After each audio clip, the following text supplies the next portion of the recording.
II bombers are back in the U.S. after striking 3 key nuclear sites in Iran Saturday. Completely and totally obliterated. President Donald Trump approved Operation Midnight Hammer in response to the deadly strikes between Iran and Israel. The president is pressuring Iran to end the fighting and its nuclear program. Iran, the bully of the Middle East, must now make peace.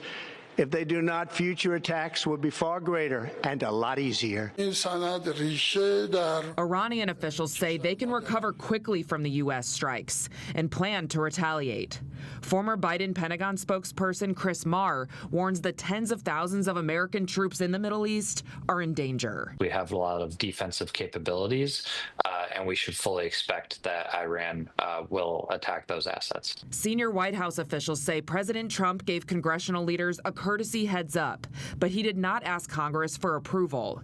The top Democrat on the Armed Services Committee, Rhode Island Senator Jack Reed, calls that a mistake. We have to be very, very careful that we don't, in fact, start a regional conflict. There's a danger of that right now. But Republicans, including California Congressman Darrell Issa, largely support the U.S. strikes. It was exactly what we all wanted, what the world wanted, and what President Trump showed the leadership to do.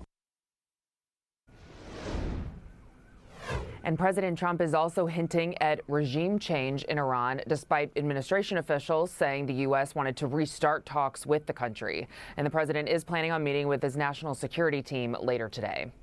Live in Washington, I'm Jesse Tenor. Back to you. Jesse, what are other countries saying? How are they responding to what the United States did over the weekend? Yeah, Ani, so many of our allies are continuing to demand diplomacy, and many of them are planning on speaking with President Trump himself as they all are set to gather at the NATO summit starting tomorrow. Jesse Tenor, live in Washington, D.C. Thanks so much, Jesse. Following those strikes on Iran, many are wondering how Alabama fits into the military response. CBS 42 talked with retired Air Force Colonel Scott Grant, who says the air refueling enterprise, which helped with that mission, is a global effort, often assisted by the 117th Refueling Wing right here in Birmingham. He adds at any time there could be a threat to Homeland Security, the 117th is important. The local unit, the 117th, has been protecting the homeland since 2001. I will tell you, and I've watched all the aircraft movements and so forth, everybody's participating. Also understand, too, that everybody's been hyper-focused on Israel, Iran. But let's back the calendar up a little bit. Hamas, pretty much decimated. Hezbollah, impotent. Houthis, they're scared to grab a gun. And then we're taking on the power source for all these problematic actors that are basically proxies of Iran.